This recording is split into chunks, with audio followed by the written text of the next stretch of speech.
Recent reports indicate that the U.S. military has sent additional A-10 Thunderbolt II aircraft, commonly known as Warthogs, to the U.S.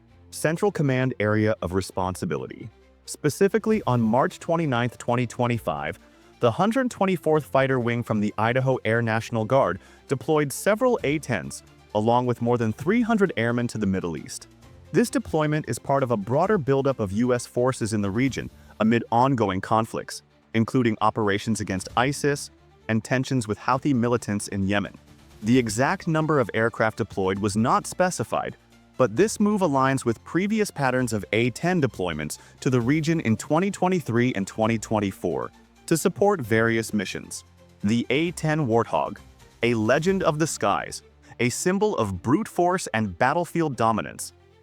But now, as the U.S. Air Force pushes to retire this war machine, its role remains undeniable. More Warthogs are deploying to the Middle East. Why? And what does this mean for the aircraft many refuse to let go?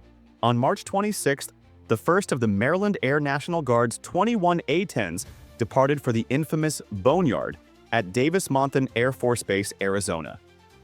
A slow farewell for an aircraft that has saved countless lives. But while some Warthogs are being retired, others are heading back into the fight. On March 29th, more A-10s and over 300 airmen from the 124th Fighter Wing were deployed to the CENTCOM Area of Responsibility. While the exact number of aircraft remains undisclosed, their mission is clear support ongoing U.S. military operations in the Middle East. The A-10s have been a crucial part of the fight against ISIS, participating in major airstrikes from November to January. Now, as the battle against Houthi forces in Yemen escalates, they are being called upon once more. The Middle East remains a hotspot for instability. The resurgence of ISIS in Iraq and Syria, coupled with increasing hostilities with the Houthis in Yemen, has prompted a larger U.S. military presence. The USS Carl Vinson Carrier Strike Group has arrived. B-2 Spirit bombers are now stationed at Diego Garcia, and in the skies above, the Warthog takes flight. But why, if it's being phased out, is it still being relied upon? The A-10 is unmatched in its ability to provide close air support. Its ability to loiter over the battlefield, absorb damage, and unleash devastation with its GAU-8 Avenger cannon makes it indispensable. The Air Force may be planning for a future without the A-10, but right now, it remains a necessity.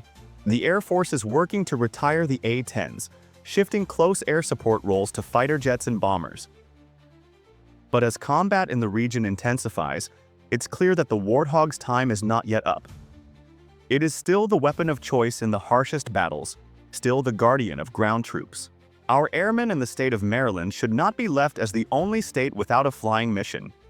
It's more than tradition. It's a critical component of our national security. The battle for the A-10's future rages on. For now, the Warthog still flies, answering the call once more. Will the Air Force find a worthy successor before its time runs out? Or will history prove that the Warthog was never meant to retire at all? Only time will tell.